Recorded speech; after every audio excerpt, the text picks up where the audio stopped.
KUAM News Headlines is presented by Calvo's Insurance, a legacy of trust. Serving Micronesia since 1938. Matson Navigation, serving Guam and Micronesia for 20 years. Cars Plus, Dodge Challenger, the undisputed champion. IP&E, fueling excellence. McDonald's of Guam, I'm loving it. And King's Restaurant, located in Tamuning and Dedito. Always open, always local.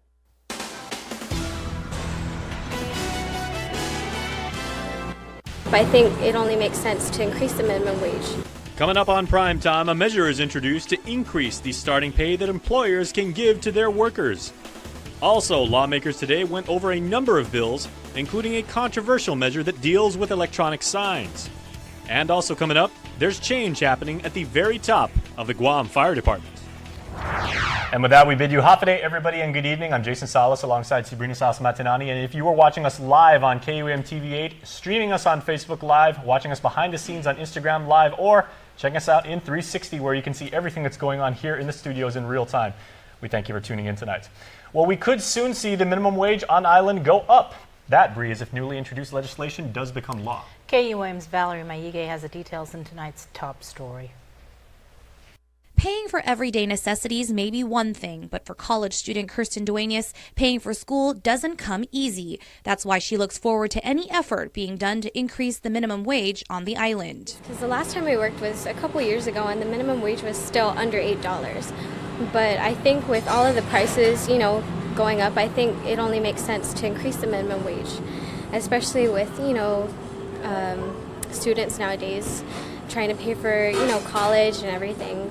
Everything revolves around money. And it's money that could be coming her way, as legislation was introduced to increase the island's minimum wage again, this time by Senator James Espaldon. Today, the minority leader says Bill 135 would increase the current minimum wage by 50 cents from $8.25 to $8.75, and then another 45 cents the following year to $9.20. It's a measure others like local construction operator Tommy Castor say they would definitely get behind. I think I appreciate what the senator think about it, because we work hard for, it's been a long time in work with the companies. Sometimes they don't raise up the, the minimum. So I know it's a couple years ago they tried to raise, but it's still hold it, right? Earlier this year, a similar bill was introduced by Speaker B.J. Cruz. That bill, however, was vetoed. Bill 312 would have increased the minimum wage to $9.20. Now, a recent survey completed by the Guam Hotel and Restaurant Association and the Chamber of Commerce reports 14% agrees with the proposed increase in January 2018. 28% say they would agree if it were phased in over 2 years, while 39% disagreed. Espaldon says his legislation is more of a delicate balance. We don't want to get to that point where we overburden the employers, that it would that the minimum wage that they would have to pay would drastically affect their businesses and maybe even force them to lay off employees. His bill would also put in place a training wage establishing a minimum of $8.25 for a period of 90 days, plus create a youth minimum wage of $8.25 per hour for those under 20 years old for their first 90 days of employment or until they reach the age of 20. Both components would also be optional, and employers could still pay more if they felt their workers deserved it. But after the 90-day training periods, the employer would then be mandated by law to follow the local minimum. Reporting for Guam's News Network, I'm Valerie Maige. Now, lawmakers were back in session today going over a number of measures, including one dealing with the issue of electronic signs. It is an issue the Attorney General's office said should have never happened. KUAM's Nick Delgado has the story. The letters that we've received, they tell us very specifically, look the other way, because this company has donated so much. If we allow illegal activity to the person who donates the most money, where will we be? And what kind of policy do we create? And what kind of precedent do we set? Vice Speaker Teresa Lahi gives passionate testimony as she expressed opposition to Bill 95. The intent of this bill is to do two things. One is to respect the official opinion of the Attorney General, and after her order of May 15th, ensure that what she stated is no longer going to be applied until such time that a legislatura were to introduce and pass a measure to authorize that. In May, the Attorney General issued an opinion that the Guam Land Use Commission was not authorized to approve the installation of electronic signs. Senators Michael Nicholas, Tom Atta, and Will Castro introduced the measure designed to grandfather those businesses until such time they introduce and pass comprehensive legislation that addresses signage in totality. However, the Vice Speaker and the Speaker disagree. Why are we just creating a big exception? I mean, a glaring exception. I mean, this is the epitome of what they call special interest legislation. It is special interest legislation. And not only is it special interest legislation, but it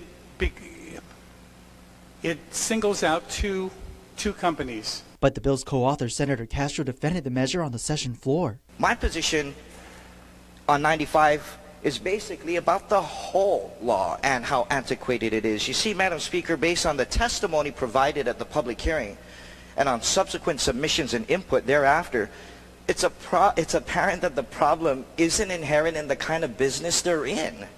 It's so clear to me that the problem is in this system of government and the regulations that are currently in place. The Vice Speaker motioned to go into the Committee of the Whole to hash out the issue with the AG's office and the GLUC, but the motion failed.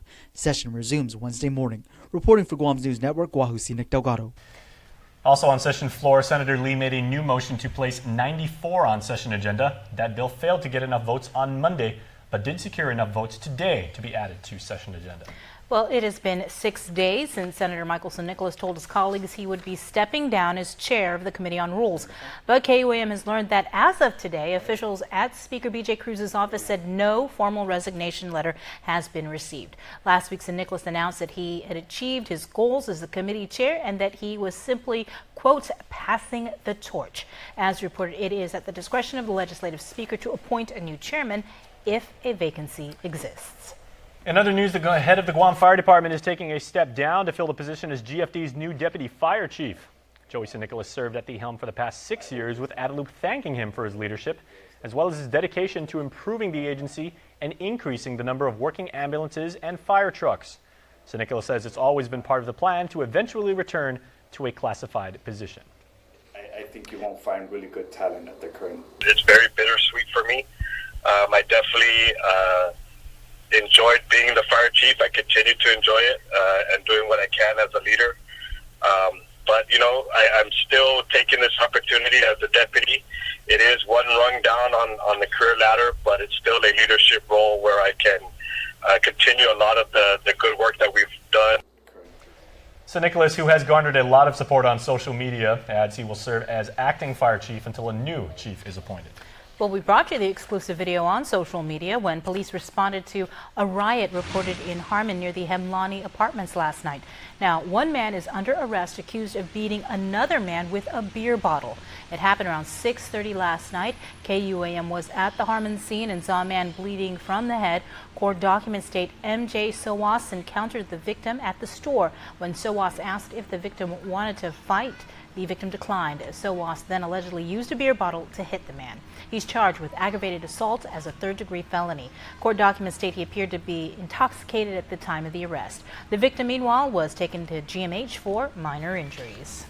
Well, one local woman in other news filed her campaign to run for office, but court documents state that Jadine Dela Cruz is under arrest for allegedly stealing a rental car.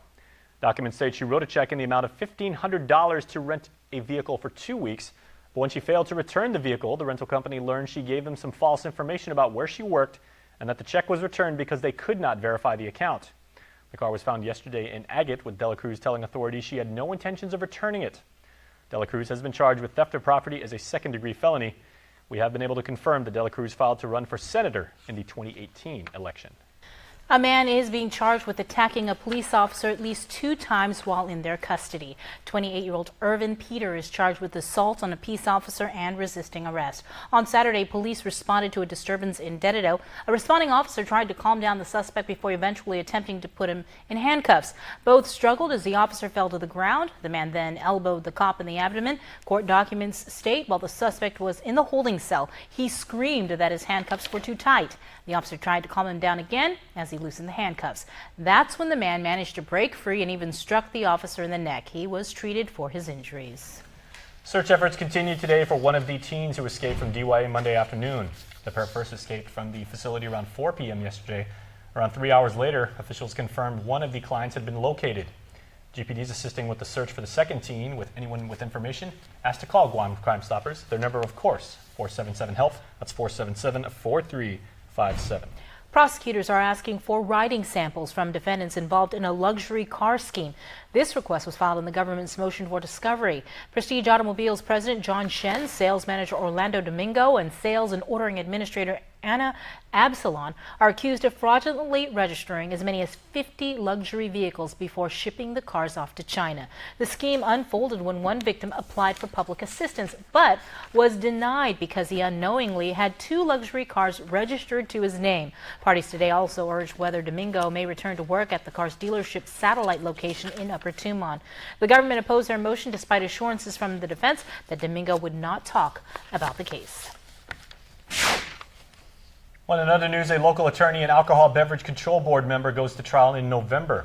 Attorney Richard Hamlin appeared in court this afternoon after having been charged with aggravated assault, resisting and public drunkenness after he allegedly stabbed a man outside a Tamuning bar earlier this year. He's been out on bail, and the court today granted his request to be traveled off-island for a family funeral. Trial is set for November. Stay tuned. We're back with a whole lot more after this. There are more ways to experience KUAM News than any other source on Guam. Download the KUAM News app for your Apple or Android device for 24/7 news, sports, videos, weather, streaming, KUAM radio, and important news alerts. And stay connected at home with Guam's first app for Apple TV. All available now from the App Store.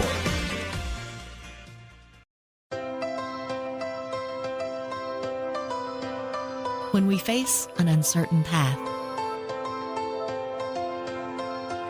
when we struggle with life's challenges, and when the unexpected happens, it's a beautiful day. We rely on the people we trust, it's a beautiful, who we can always count on. And to the ones who give us the most care throughout the years. Rely on Calvo's Select Care to give you the comfort and security you need wherever you are. Calvo's Select Care, health care that's always there for you.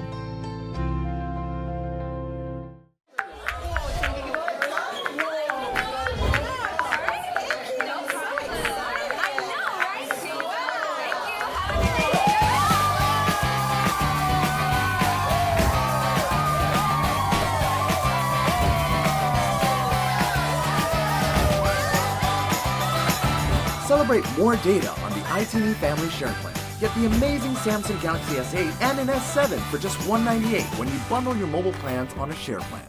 Drive and discover at Guam's best dealership, Cars Plus in Mighty. With Guam's best warranty, there's no better time to drive a Hyundai Accent starting at $11,995 or the Hyundai Elantra starting at $16,995. It's not just newer, it's better. SUV lovers, check out the Hyundai Tucson, J.D. Power's top-ranked small SUV starting at $19,995 or save $4,500 and see the advantages that put the Hyundai Santa Fe at the head of its class. Get to Cars Plus today to drive and discover the quality and value that is Hyundai. Cars Plus, driven by you.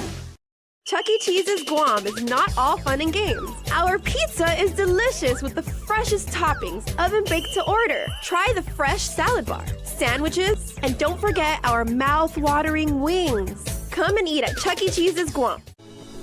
For 20 years, Matson has been an important part of our everyday lives. Bringing in the cars we drive, the food we eat, and the materials that helped build our homes. From caring for our land through the Adaki Itanu program to generously supporting our local charities, Matson has contributed to the preservation and growth of our island. On behalf of those you've served throughout your 20 years on Guam, Sida Smaasi Matson. Connect with KUAM News. Find us on your favorite social media platform. Follow us and stay in the know with Guam's news leader. All right, welcome back, everybody. We have a rather disturbing story to pass along to you now, which generated a huge swell of social engagement after it went online. as a retired K9 unit custom dog died after being discovered severely injured in the southern village of Umatic. The Guam Animals in Need organization was called to the scene on Saturday as people searched for the black Labrador retriever, later identified as Toya. Here he is with Crystal Paco, this shot in 2012. A laceration was found on the dog's left side, possibly as a result of a machete. The injury was so severe that the dog could not be saved, and she was unfortunately put to sleep. Now, in light of this tragedy, GAIN is reminding residents to report any and all cases of animal abuse.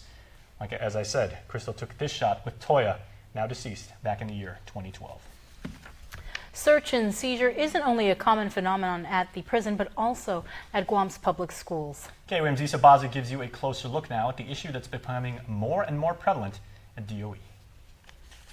We do have some data that shows an increase in the number of searches that have been conducted from this year to the previous year. I believe the numbers that we reported or we captured this year was about 129 reasonable suspicion searches that were conducted throughout the district, compared to, I believe it was 63 from the previous year. Deputy Superintendent Chris Anderson says random searches and blanket sweeps are also on the rise following a greater partnership between the Guam Department of Education and Guam Customs and Quarantine. We're anticipating an increase as we continue to move forward with our canine sweeps, which are examples of blanket searches. Typical contraband found includes everything from marijuana and alcohol to weapons such as knives and brass knuckles.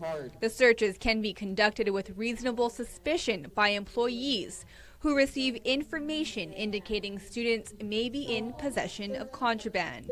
But search and seizure isn't only about finding contraband in backpacks or lockers, but also pictures and videos on student cell phones. So when we have situations where you have students who are taking videos of different fights, or it could be even, unfortunately, sexting or other types of illegal activity, right, that may be captured on a cell phone. In these cases, just as in any other search, DOE legal counsel says that criteria must be followed to ensure student due process rights are protected. One is reasonable suspicion and the scope of the search being reasonable. Anderson says the bottom line is safety.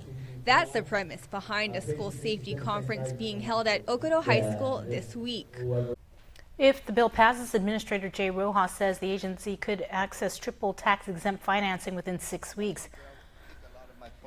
I have had initial conversations with the Speaker, and I've asked that he consider calling a special session on July 7th so that the legislature can act on this bill.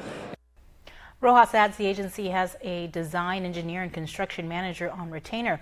Once an invitation for bid is put out for the school's construction, several other bids will be put out for operation, maintenance, and insurance, allowing more companies to benefit. The process will also be subject to government auditing and transparency. If Bill 134 passes, Rojas said the school could be constructed within the next 2 years. Inspiring news from Inspiring Minds now as students showcase tech and creativity skills during the Guam Community College's annual Sustainable Technologies and Environmental Education Program Showcase. Say that 3 times fast. Coordinator Francisco Palacios says students have been studying subjects ranging from renewable energy to marine biology over the past several weeks. Aside from teaching them about these subjects and these topics, students are engaged with hands-on activities where they actually design and build recycled furniture. They design and build their own solar charging products, and in addition, they design and build their own sustainable shipping container homes. The program has been in existence for 3 years now, catering to students between the ages of 14 and 17 years old. Last month saw the second highest arrivals count ever for the month of May.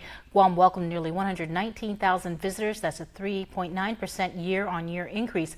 Overall, arrivals are up by 4.3% for the year. The Korean market continues to soar, up 19% from last May, but Japanese arrivals dipped once again, down 3.6% compared to last year.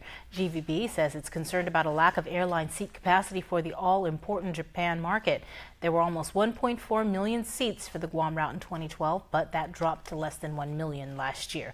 GVB wants more money from the legislature to help it convince airlines to add more capacity out of Japan.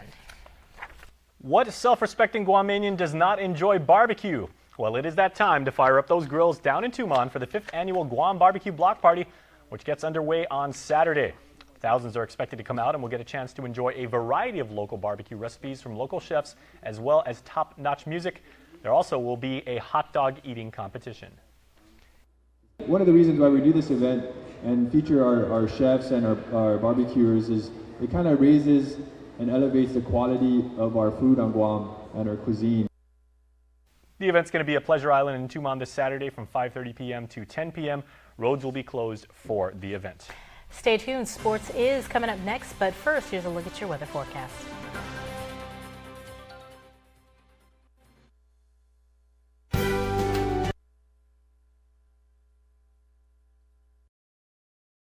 My family was tired of seeing red from internet data caps. We switched to GTA and life is good again. Sure, it took a bit of time for some of us to adjust to our newfound internet freedom. Don't turn off the show. How does it end? Relax, honey. The data limits are gone. You can watch the whole show now. But we're all happy with the change, and I think it's even earned me some cool points. You rock, Mom. That's right. It's getting lit up in here. How about that? Okay. So I need to finish this homework now. Okay, I'm done. My son, though, he's in the midst of a serious rebellion. Rebelling against an alien invasion, that is. Oh, yeah. Free yourself. Switch to GTA Home Internet today. Truly unlimited with no data caps or additional usage fees.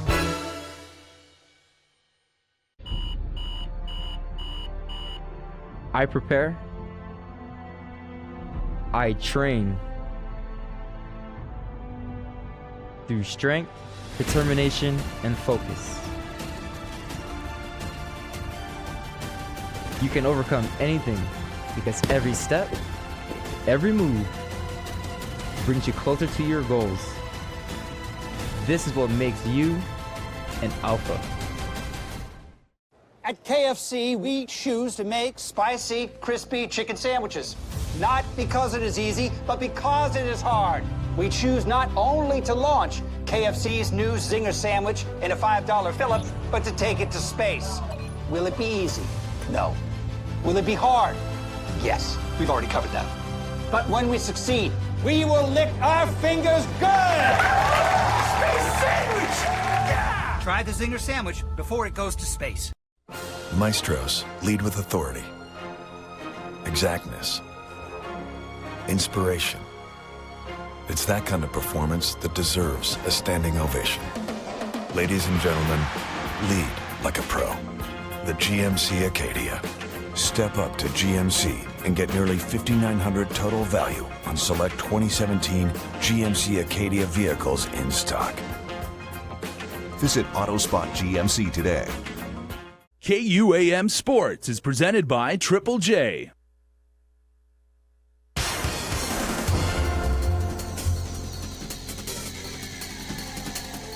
Off at Guam, Chris Barnett with sports, proudly brought to you by Triple J. Matis Tuesday. Bro, totally killed that deadlift, bro. Check out my man Big Tone, who just got some medal action in Hawaii. Anthony Solis, also known as Big Tone, representing Guam at the Hawaii Fit Expo held at the Neil Blaisdell Arena. Solis competed in the 125-kilo division in the sport of powerlifting. There were 4 competitors in his division, including Hawaii's record holder for all 3 lifting events. You know, for our first-time competition, we didn't really know what to expect, but the atmosphere was great. The people were behind your back the whole time. If you get the lift, if you don't get the lift, they're cheering you on. There's never a moment where anybody was doubting you. This pure motivation. Powerlifting was just about the pure motivation. The 3 lifts at the competition consisted of the squat, bench, and deadlift. Tone's weights included 611-pound squat, 374-pound bench, and 644-pound deadlift. Big Tone's raw total weight of 1,631 pounds helped him qualify for the Worlds in Las Vegas. I really want to do Worlds to represent the island, but at the same time, I don't know if I'm really ready. So Maui looks like it's more of a possible than Worlds. The sport fairly new to the island, but 671 Barbell President Grace Tequoyan Witt has been pushing for athletes to get involved. 4 male and 2 female lifters representing Guam and Hawaii taking home 5 medals for the competition. Everybody has been doing it for a very long time. You come into the gym, you see people squatting, 400, 500 pounds. Don't be intimidated. We are all different. All we want to do is just make the sport bigger, have fun with it, bring competitions to Guam. Anyone interested in checking out the sport, go to Instagram at BigTone88 or 671 Barbell for more info. If you have we could just let us know. If you want to run a program, just let us know your goals, what you're trying to do. You don't necessarily have to compete. We could just get you into the sport. Summer Jam hoops from the Tamuning Gym men's varsity division. HVK Bulldogs up against Mr. Rubbish Man. Tim Edelor trailing through the lane. Finger roll you fancy. Inside drops for 2, 14 points for Edelor. Rubbish Man staying in the game with their outside shooting despite giving up size down low. Charles Regis and 1. Regis finished the game with 18 points. John Kamaya setting up in the corner. Assist by teammate John McGannon. Irv Jose with a quick dish to Sev Sasuiko, cutting to the basket. Reverse lay-in by Sasuiko off the backboard. Good. Bulldogs with a slim lead. Mr. Rubbish Man still hanging around. Good D by Tim Edelor coming up with a steal, going coast to coast, looking for the finish the other way. Jose running back to defend. Edelor uses his body to create space, picks up another bucket for Rubbish Man. Bulldogs, though, hold on for the win, 73-68. Irv Jose missing on the three-point attempt, but Ben Borja clean up around the glass for the putback and the foul. GYBA Drug-Free Youth Hoops U18 Boys Division from the Guam Sports Complex. Sharks and Yellow Jackets meeting up. Wrench Pingol with a first bucket for the Sharks. Yellow Jackets, Jonas Oyardo with some hustle points. Oyardo with a pass to the corner. Shot no good, but Jonas with the board and the putback. Harold Garland muscles his way. Hercules for the rebound. Takes it the length of the court for the score. Sharks get the win, 47-44 in 4 overtimes. Let's see. Harold Garland, 14 points in the dub. Jonas Ayardo, 14 points in the loss. Sharks had a chance to win in the second and third OT, but missed their free throws. Other GYBA drug-free matchups. Team STC Black, 41-31 over Team STC Pink. Warriors, 36. Agate, 18. Josh Gachalian with 13 for the Warriors. Wow, 4 overtimes. That's like DOC guard level overtime. Boy, you buy a house for that OT. Hey, thanks for watching Tuesday Mutton.